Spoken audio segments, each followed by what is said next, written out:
Selamat datang di materi ke-7 mata kuliah komunikasi visual. Materi ini tentang desain khususnya web, tapi tentu saja bisa diaplikasikan ke desain aplikasi lainnya, misalnya untuk mobile. Dalam pembuatan desain ada beberapa hal yang perlu dihindari agar pengunjung atau pengunjung kalau kita desain web ya, atau user kalau kita desain aplikasi, agar mereka tetap menggunakan web atau aplikasi kita. Yang pertama, untuk desain yang menitik beratkan pada informasi, meskipun tujuan dari desain tersebut adalah untuk memberikan informasi, namun ada baiknya jika kita tidak terlalu banyak memasukkan elemen teks ke dalam sebuah elemen, misalnya scroll windows. Jadi kalau kita bikin scroll itu ada informasinya, itu teksnya jangan terlalu banyak. Mungkin kalau perlu kita buat ringkasannya terlebih dahulu aja. Sekali lagi, kata kuncinya di sini adalah teks yang terlalu banyak ya. Jadi kalau teks biasa misalnya 1 atau 2 paragraf itu masih bisa diterima. Tapi kalau 1 halaman itu mungkin orang juga malas baca. Kadang kalau benar-benar dibutuhkan mereka nggak baca. Misalnya untuk bikin tugas mereka nggak baca. Mereka tinggal copy paste saja, nggak usah dibaca, nggak mau membaca. Contoh lainnya misalnya mengapa teks itu tidak perlu terlalu banyak adalah kalau kita misalnya menginstal software itu kan ada kayak disclaimer atau EULA, itu End User License Agreement. Itu saya hampir tidak pernah menemukan orang yang mau membaca EULA tersebut, meskipun mungkin penting ya itu ya. Di sini penggunaan teks yang terlalu banyak untuk desain modern memang sudah tidak banyak kita temukan, karena namanya seperti yang kita pelajari komunikasi visual, apa yang ditampilkan secara visual itu jauh lebih mudah dipahami dibandingkan dengan dalam bentuk teks. Kayak WikiHow dengan gambar, memang ada teksnya, tapi dengan bantuan gambar itu kita bisa memahami dengan jauh lebih cepat. Teks dalam jumlah besar sudah tidak banyak diperlukan karena selain gambar kita juga bisa menampilkan video untuk menyampaikan informasi. Karena saat ini seperti yang kita ketahui, bandwidth itu semakin tinggi, akses internet itu semakin mudah dan semakin murah. Jadi elemen teks ini semakin tidak dibutuhkan ya. Kemudian yang kedua, untuk desain web khususnya, itu kadang kita pernah buka web, kemudian pada saat kita ingin mengcopy bagian tertentu dari web tersebut dengan melakukan klik kanan, web tersebut tidak mengizinkan kita untuk melakukan klik kanan. Misalnya pada saat klik kanan dia akan memunculkan semacam message. Masih ada web yang menggunakan teknik seperti ini, dan alasan utamanya adalah agar user tidak mengcopy paste konten yang ada di dalamnya. Meskipun tentu saja kalau kita memahami sedikit tentang HTML, kemudian CSS, kemudian juga sedikit JavaScript di dalamnya, kita bisa saja membuka halaman web tersebut dengan mudah, kemudian mengcopy bagian-bagian di dalamnya, menyalin apapun yang ada di dalam web tersebut. Beberapa penelitian menunjukkan bahwa mendisable klik kanan merupakan salah satu hal yang dianggap paling menjengkelkan oleh user. Dan kalau user tidak benar-benar membutuhkan informasi dari web tersebut, dia akan langsung pergi. Nggak ingin baca yang lainnya meskipun menarik, nggak ingin baca terus apabila dibutuhkan dia akan menulis di kertas. Nggak mau seperti itu. Dia akan cari web lain yang bisa di copy paste dengan mudah. Kemudian yang ketiga, Ini seperti yang saya katakan kemarin ya, untuk web salah satu hal lain yang menjengkelkan adalah memainkan musik background secara otomatis pada saat user pertama kali membuka web tersebut. Ini ada beberapa alasan mengapa hal tersebut dianggap menjengkelkan. Yang pertama karena selera musik user dengan pembuat web kemungkinan berbeda. Kemudian meskipun user menyukai misalnya musik latar belakang itu, ada kemungkinan user itu memiliki ekspektasi yang tinggi tentang kualitas suaranya.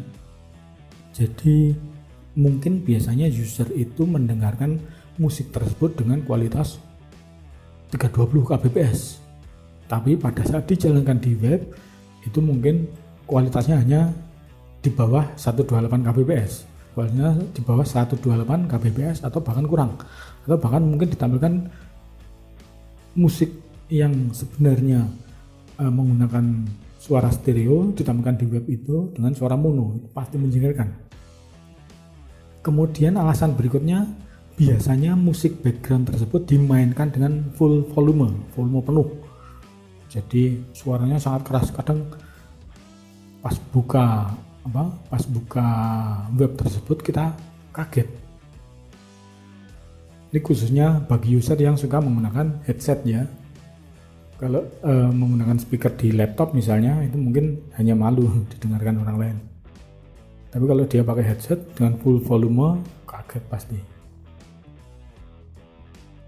Keempat yang perlu diperhatikan adalah jangan menampilkan animasi terlalu banyak. Animasi untuk web memang dulu dianggap bagus. Dulu ya, dulu menggunakan Flash, itu pada saat pertama kali ditampilkan itu orang-orang sangat terpesona lah. Tapi animasi seperti ini itu hanya menarik bagi user pada saat dia pertama kali melihatnya.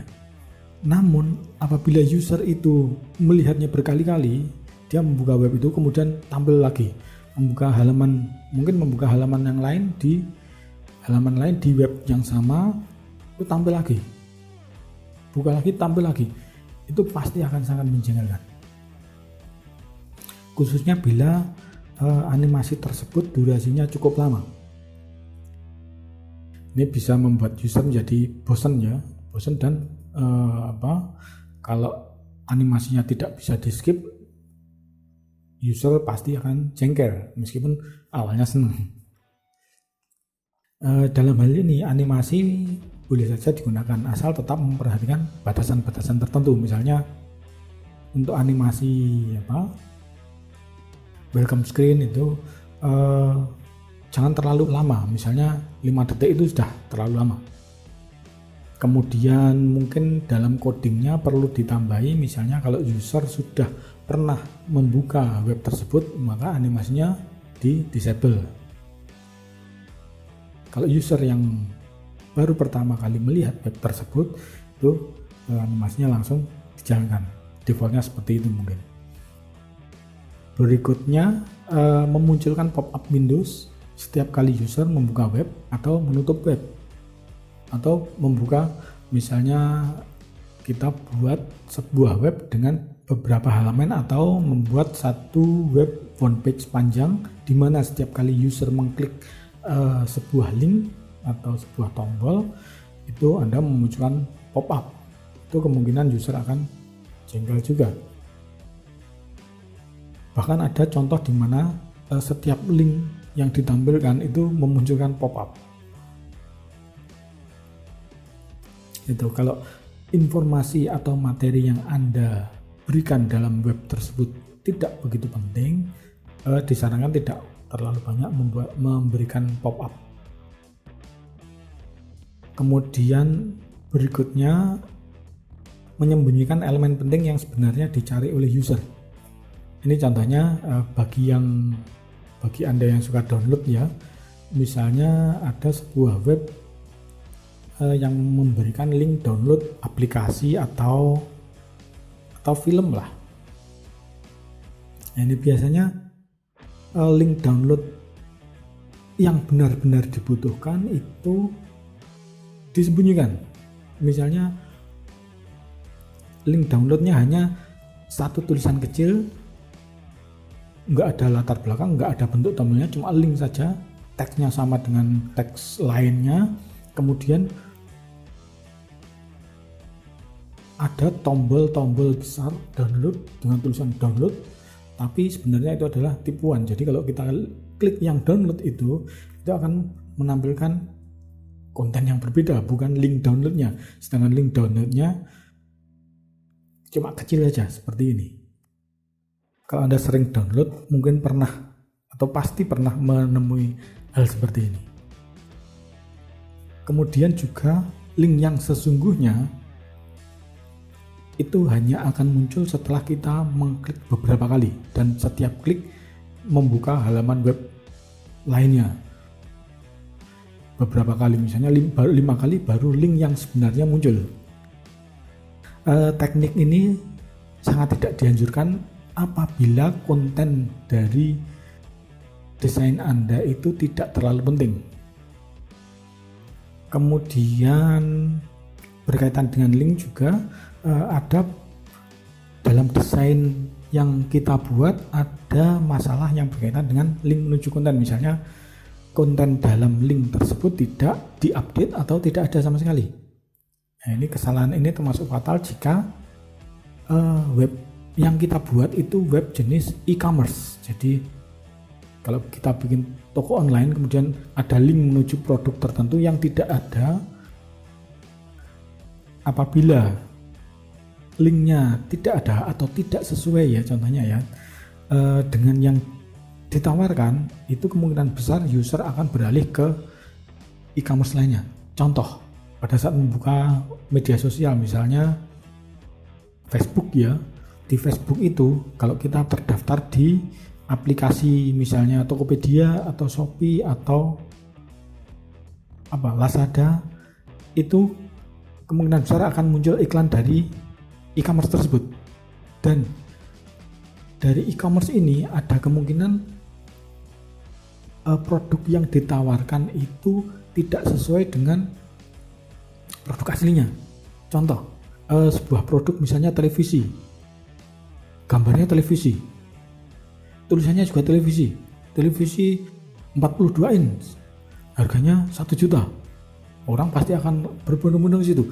Pada saat dibuka ternyata di dalam produk aslinya itu 1 juta itu hanya untuk misalnya set top boxnya, televisinya sendiri harganya 5 juta. Ada pilihan, kalau 1 juta dapat set top box, 2 juta dapat apa-apa dan seterusnya. Yang TV yang aslinya yang ditawarkan gambarnya 1 juta tadi itu harganya 5 juta. Seperti itu. Contoh lain, misalnya saya sering menemukan tablet murah, harganya mungkin hanya 10% dari tablet biasa. Gambarnya tablet tersebut dan ada keyboard USB-nya. Tabletnya ditampilkan dengan bagus sekali, kemudian gambar-gambar lainnya juga menampilkan tabletnya, misalnya harganya cuma 250.000. Kita langsung klik iklan tersebut, ternyata di produk aslinya yang 250.000 itu ternyata hanya keyboardnya saja. Tabletnya mungkin 4 juta atau 5 juta dan seterusnya. Itu contoh dari konten yang tidak sesuai. Kemudian yang berkaitan dengan link, misalnya konten yang ditampilkan menggunakan format yang tidak sesuai dengan temanya. Misalnya masalah warna ya, misalnya temanya alam. Kemudian akibat-akibat yang bisa ditimbulkan dari kesalahan dalam desain seperti ini biasanya 1, merusak kredibilitas.